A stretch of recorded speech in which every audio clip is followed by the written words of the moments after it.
మీరు తలుచుకుంటే కామేష్ని ఎప్పుడో ఇల్లు ఖాళీ చేయించుండొచ్చు, లేదా తన మళ్ళీ వచ్చినప్పుడైనా గెంటేయచ్చు.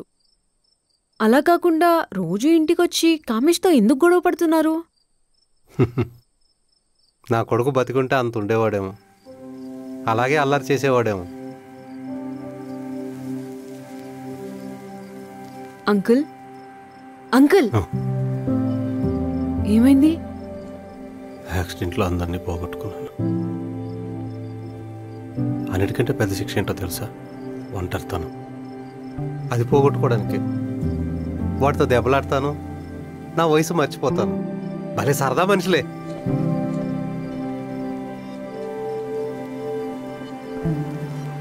వింధ్య, నా అని చెప్పుకోవడానికి చుట్టూ నలుగురు లేని జీవితం బతికున్న శవంతో సమానం. గుడ్ నైట్ అమ్మా.